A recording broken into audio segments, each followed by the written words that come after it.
Hey everyone, Cynics here, and I'm back for another episode of Paint Over Pals. This time it is actually Paint Over Pals because I brought along a buddy with me. I have Jet here. Hey, what's up guys?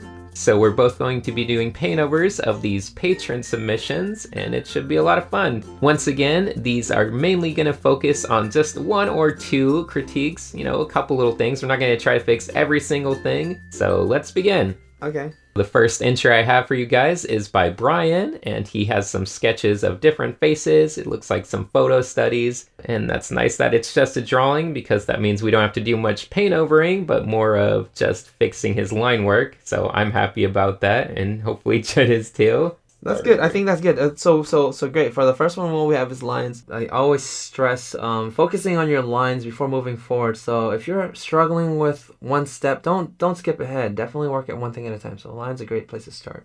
So the first thing I do want to mention is about line weight, because you have a lot of lines that are just kind of heavy in parts and thin in other parts, and there doesn't seem to be any real rhyme or reason to it. So you really want to be mindful of your line weight. You can either use it to show distance, or you can use it to show a little bit of lighting. And personally, in things like this, such as portraits, I think it's a really good time to use your line weight to show lighting. So for instance, on some of these figures, such as the man on the right or the woman on the left, you have wispy little hairs next to her neck, and there's not really any purpose for the line weight there. It's kind of scratchy.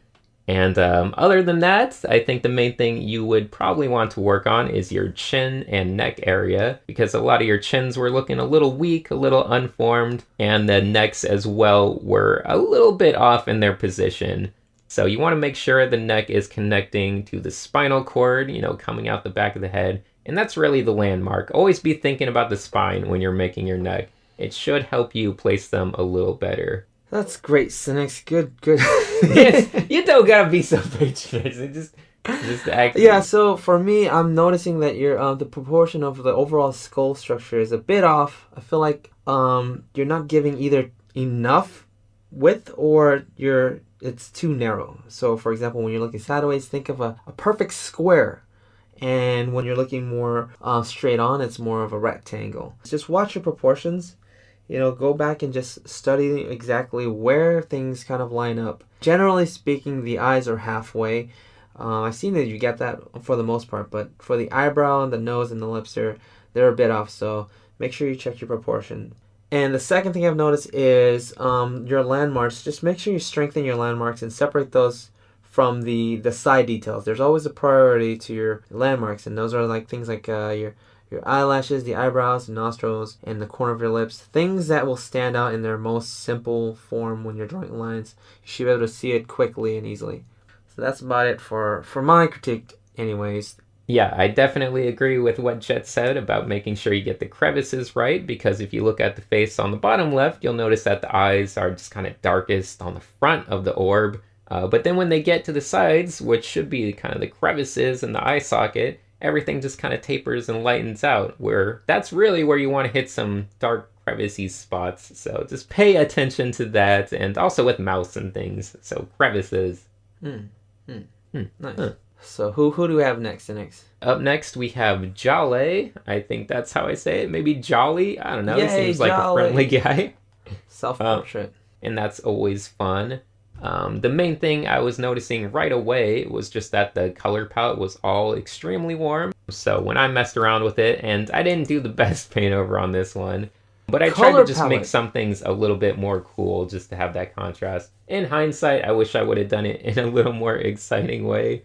But I also added some plane changes as well, and a couple little subtle hue shifts, such as a little bit of saturation around the hairline, and just little touches of extra color shifting and plane shifting. But what did you do, Jet? Because I'm sure you did something much better than me. I don't know about that, but you know what I really like about this that we're doing is that we're actually seeing each other's drawings for the first, or redraws for the first time. So it's nice to see the different things that we're noticing, and I totally ignored color completely. So okay. So great, that's awesome. I can see what Cynic sees. As for me, I immediately noticed how everything's pretty much hard-edged. Everything is just completely hard-edged, so I just basically took everything down and softened everything up. And I felt like it needed a little bit softening up, and I just pulled back some of the features a little darker, just focusing on some of the features that need to be You a took little him to darker. Anime Town. Yeah, I took a little Anime Town, but just hinting at the features, as you guys can see. And then, you know what, I felt like it was missing something. And then all of a sudden it struck me. I know exactly who you are. I recognize you. You're Gus from Berserk. So I...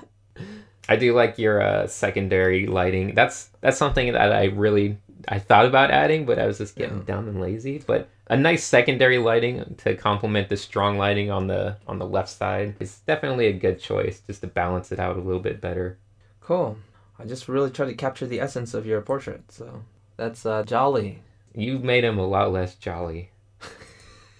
I do like the simplification though in your final image, because it really is something that was kind of felt like it was missing, because everything got a little too blobby and ambiguous. You always want to make sure you're starting from a place of really strong simplicity in your lighting and your secondary lighting and your colors, and then working it into something a little more fancy. But you don't want to try to render too much before you get a really strong sense of light and value and everything. I really struggled actually at first figuring out really what I could do with it. And I was just pushing it even further, and all of a sudden it went from the hard edge. I said, you know what, it's a bit too soft. And when I started softening, so I went a little bit overboard with the hard edge. Now he's a badass. That's good. I like it. It's fun. Let's take a look at the next painting we got. Who do we have? The next painting we have for you guys is by Jory, who you might recognize from last month's Paintover PALS as well. This month, he has a little, looks like fairy girl sitting on a toadstool or something, and some fairy girls in the background. Overall, it looks pretty nicely polished and rendered, but the main thing that jumped out to me was just the lack of stronger contrast in some of the areas. If I was to make it black and white, for instance, you might notice that some parts of our foreground element, this toadstool thing, kind of blends into the background elements. Yeah. And as well as some of the background elements are just a little bit too soft. They don't really have a value pop. So I tried to bump up the contrast levels on both the edges of our foreground, our main central figure there, and then put in a little bit more depth in the background by bringing in some brighter lights. And also bringing some bright lights on the little fairy things as well, so they looked like they were a little more standing out from the trees and the foliage. What about you, Jet? What did you do for this one? Yeah, so I've noticed the same exact thing, actually. I was going to say the same thing, and... I beat you to it. You beat me to it, and I feel like you did a better job in overall just composing the drawing and pushing it a little bit more. But the main thing was, like you said, the contrast, and... the foreground was definitely blending into the back. Instead of keeping the light rimmed edge on the mushroom, I actually just darkened it even more. And it kind of that actually works back just as nicely. I guess it's I actually like it more now that I see it. I don't know. Well, and also there's just more foliage in the foreground, just like you. You went ahead and actually added some thicker leaves, which I like. There's more form and body to the foreground. So either way, and instead of just like contrasting it with the levels adjustment, I actually went ahead and painted some lights into the skin. I don't know if you did, but I painted some more lights into the arms and then the legs. And also just watch some of the perspective on the leg. I just didn't feel the legs perspective was a little bit strange, so I just added in a little more form. I guess one of the other points is continuous forms, so things kind of stop and go. So like, for example, the mushroom kind of like ended right here, and I just added the form to just continually go all the way across. I didn't even notice that until you pointed it out. I like the touches of bounce light as well. You added a little more color on her. So basically, strengthen the edges, larger shapes. You want to punch the lights and darks, so contrast, just like Cynic said, and make sure you have the group values and continue your forms all the way across, I feel. Yeah, I think it looks good. I think if you combine maybe all your foreground changes and midground changes, pop in some of my background changes, it's all pretty good all together. Yeah. That's the good thing about this, is that we're both seeing it from different point of views, and you're able to catch things that I'm not able to catch, so now you're getting double the critique. Yeah. Double the enhancement. Double the pleasure, double the fun. Ooh, double man gun. Okay, let's take a look at the last one we got for you guys, which happens to be this squiddy looking guy by Joey Wall. And Joey, my boy. your boy. And this squid, I thought it was looking pretty okay. The main issue I was seeing early on was just that the squid itself was a bit monochromatic, which, once again, I'm a stickler for monochromatic stuff and trying to get away from it. But I do really like the focal kind of depth you got going on with the blurry stuff in the background. But I did bump up the values just a bit. A little bit greener in the background, a little bit redder in the foreground, and I really focused on tons of secondary kind of colors and lights bouncing around. So I got some bright oranges, some bright blues, and really tried to make it a little bit more in-depth. But what did you do for this one, Jet? First of all, I think yours looks really freaking cool. I like the new colors you added in. A lot of different things that I just didn't enter my brain, so that's really cool. For me, basically, I rounded off the shapes a bit more, changed the lighting. That's probably the first most obvious thing. But I noticed you're missing some of the suckers. I just added a bunch of suckers. I know. Now that I see yours with like all the suckers everywhere, I'm like, oh, that's 10 times better. I need to add those. And then I mean, the suckers, I just felt they were missing that. But I actually did some research, and some squids don't have suckers. They have hooks, and some are like they have very little suckers. So I don't know. It works out either way. Who cares? No, you always go with what looks best, and I think the suckers actually do look better. Oh. Well, yeah, I just added them in, and then I added some rim lighting so we can see that they're suckers. Oh yeah, and then I also added some dancing, I don't know what they call them, shimmery lights from the shadows. Ooh, a little bit of water caustics going on. Is that what they call them, caustics? I think so. That's what we're gonna tell people they're called. Okay, so I added some caustics. Well, I learned something today. And also for the shadows, I noticed that they all seem to be the same kind of value in light. So it really helped by just blocking out some of the tentacles with full shadow, and it would dappled light, I guess. Yeah. Dappled, yeah, there it is. Sure, yeah, let's just say generally speaking, I think we did kind of cover the same things. We did. We definitely covered it in different ways though, which is exciting. It's fun to see different technique or different approaches to the same thing. Interesting, yeah. I had to mess with the eye a bit just because the eye was so perfectly round, and anytime I see something so perfectly circular, it just says to me, this is not organic enough. So I had to just bring in the organicness a little bit. I also changed the painting of the eye a little bit. I added a little darkness around the edge because I think squids it's really maybe have a little less human eyes, a little more animal. I just stuck with the shape. I thought it was kind of cute. It was like it's cute. I agree. No, it is definitely cute when things are very simplistic. Mine looks a little menacing. Mine looks angry actually. Now that I look at it. No, yours is grumpy. Yours is a villain. Yeah, it's got electrical eyes, but it looks cool. It's got. He's mad he doesn't have suckers and things. This tentacle monster. Mine is like the one who's scared of yours. That's right. You should be scared. I actually did, since you had all these little floaty bits in the area behind, I actually did add a couple of little floaty bits more. Oh, that's right. In front of the squid. Doesn't read that much, but it's just a subtle little thing. Alright, so I guess that's going to do it for our entries. It was a lot of fun. I definitely enjoyed having someone else here, a paint-over pal, if you will, to look at someone else's paint-overs as well. Yeah, thanks. The next show was definitely pretty... it was new. It was exciting, interesting, and exciting. Thank you for having me. That was good. So that's going to do it for the paint-overs. Although, while I have my buddy Jet here, maybe we can just talk briefly about our Anime Expo expedition. Oh, Expo anime. Adventure? Expo something. I don't know. We were both at Anime Expo earlier this month, and it was a lot of fun. This year was freaking-tastic mundo delicioso. It was delicious. It was delicious. It was a lot of fun. It was, compared to last year, it was a lot less stressful, a lot less drama.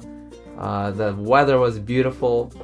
I agree. Nice all around. It was a great experience all around. I actually was going to give up conventions after last year's extravaganza. I was just tired. It was just a lot of things going on. Until you called me and you said, let's do it, Jet. And I said, no, I don't want to do it. You sure I don't? So you talked me into doing it. And now guess what? I'm I'm completely excited about like doing conventions now. I really just want to do conventions. They're Like, good time. We met so many amazing friends and fans and just interesting art people. Oh yeah. So, are you gonna post anything about all this on your YouTube channel? Maybe like a recap of Anime Oh yeah, Expo? I'm definitely. I have footage from the AX, so I will chop it up and hopefully get it up soon, starring you and me. Ooh, that's the kind of videos I like to watch. Yeah. The thing that makes Anime Expo really great really is the people. It's the people you meet, people you go out to dinner with and eat good food with and just hang out with, talk to. It's really just a good excuse to be social and have fun. Yeah, so you guys, we're gonna be there next year, aren't we? Oh, we're gonna be there next year for sure. And we're gonna also try to go to Fanime next year. That's up in San Jose. Yeah, well, we'll see if that's happening. So if you can't make it to Anime Expo, maybe you'll see us at Fanime. Those are the only conventions I'll be going to next year. Yeah.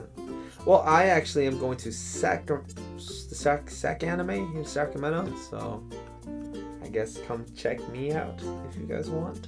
Oh, and then you also had like 3 super fangirls, which was insane. They were some cuties too. It's definitely 3 more than I've had any previous year. I thought my fan base was just hairy men, but I do got some nice little girls and oh wait, I can't say little girls. That's great. Nice little. Let's start over. Okay, so okay.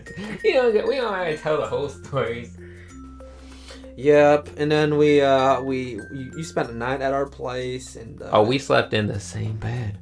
We actually did. You were scared. You were scared because you didn't want to pee in my bed. I didn't want to pee in your bed. It happens sometimes. I get nervous and I pee. It was my preschool fear that if I ever sleep over at someone's place, I would wet the bed. So I've been afraid of it my whole life. Well, but luckily, the bed stayed dry. It's a miracle. No, actually, in the morning, it was pretty wet. It was pretty wet. You wet the bed. It stayed dry. That was hilarious. No, literally, there was a wet spot in the bed, but it was a water bottle. No, stop it. Stop it. I did not do that. I did not make the wet spot on the bed. It wasn't Cynics. It was a water bottle. But at first, I thought it was Cynics. I did not wet the bed. Anyway, you can find out more about our Anime Expo adventure on Jet's channel, so just go bug him if he hasn't uploaded it yet. And I think that's going to do it for this video, so thank you all for watching, and a big, big, huge thank you to Jet for helping me out with this Paintover video. And thanks everybody for joining the show. It was awesome. Yeah, and also another huge thank you to all of my patrons for making these videos possible, because they wouldn't be possible without my patrons. So thank you so very much. And I think that's going to do it for this video. I'm bad at being Alright, see you everyone.